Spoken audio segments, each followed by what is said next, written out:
Hi hello നമസ്കാരം. New ഇയറിനുണ്ടാക്കിയ കേക്കാണ് കേട്ടോ. 2 കേക്ക് ഉണ്ടാക്കിയ ന്യൂ ഇയർ പാർട്ടിക്ക്. അത് കഴിഞ്ഞ് എല്ലാവരും കൂടെ നല്ല അടിപൊളിയായിട്ട് നമ്മുടെ ഒരു ക്രാഫ്റ്റ് എക്സിബിഷൻ കാണാൻ പോവുകയാണ്. വളരെ സൗന്ദര്യം, വളരെ ഭംഗിയുള്ളതായിരുന്നു ക്രാഫ്റ്റ് എക്സിബിഷൻ. എന്തെല്ലാം തരം സാധനങ്ങളാണ്, പൂക്കൾ, അതുപോലെ പൂക്കളുടെ സ്റ്റാൻഡ്, ഇതെല്ലാം മുളയിലും അതുപോലെ മരത്തിലും ഒക്കെ നിർമ്മിച്ചതാണ്. പിന്നെ ഇത് സിലിഗുരിയിലാണ് കേട്ടോ, പശ്ചിമ ബംഗാൾ സിലിഗുരിയിലാണ്. എന്ത് ഭംഗിയാണെന്നറിയാമോ, ചെറിയ ചെറിയ പെട്ടികൾ, അതുപോലെ നമ്മുടെ വിളക്കുകൾ തൂക്കിയിടുന്ന റാന്തൽ എന്ന് പറയില്ലേ, അതൊക്കെ മുളയിലുണ്ടാക്കിയതാണ്. ഇത് ഓർണമെൻറ്റ്സ്, ഇതെല്ലാം ഇങ്ങനെ മരങ്ങളിലും അതുപോലെ നൂലുകളിലും ഉണ്ടാക്കിയതാണ്. ഇത് കണ്ടോ, നെയിം പ്ലേറ്റ്സ് ഒക്കെ എത്ര രസമാണ് മരത്തിലുണ്ടാക്കി. ഇങ്ങനെ നല്ല ഭംഗിയാണ് കാണാൻ.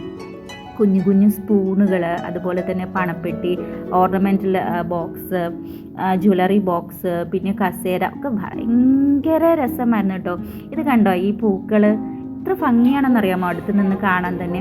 ഇതിൽ കണ്ടില്ലേ, വലിയ വലിയ വട്ടികൾ, പിന്നെ കുഞ്ഞു പെട്ടികൾ, പിന്നെ നമുക്ക് ഇതൊക്കെ നമ്മൾ ഇരിക്കുന്ന സ്റ്റൂളാണ്. ഇതൊക്കെ നമ്മുടെ ഡെക്കറേഷന് വേണ്ടിയിട്ടൊക്കെ വയ്ക്കാൻ പറ്റുന്ന ആ സ്റ്റൂളൊക്കെ ഉണ്ട്. പിന്നെ ഇതൊക്കെ ടേബിളിൻ്റെ പുറത്ത് ഇരിക്കുന്ന മാറ്റ്സാണ്. ഇത് നല്ല ഭംഗിയുണ്ട് അല്ലേ, ഈ ചിത്രങ്ങളൊക്കെ.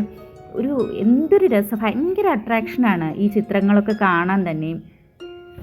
അത്രയ്ക്കുണ്ട് ഇതിൻ്റെ ഭംഗി. ഇത് നോക്കൂ, ഈ ഫോട്ടോസ് നമ്മുടെ ചുമരിൽ വയ്ക്കുന്നതാണ്. ഇതൊക്കെ നല്ല പ്രൊജക്റ്റ് ചെയ്ത് നിൽക്കുന്ന ഒരിതാണ്, നല്ല ഭംഗിയുണ്ട്. പിന്നെ കുഞ്ഞു കുഞ്ഞു സ്റ്റാച്യൂസ്, ഇവിടെ നിന്ന് ഞാൻ 1-2 മേടിച്ചു കേട്ടോ.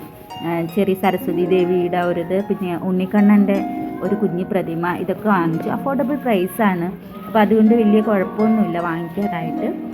ഞാൻ വാങ്ങിച്ചത് 2 നമ്മുടെ റാന്തൽ, നല്ല ഗോളം, അതായത് നല്ല എന്താണ്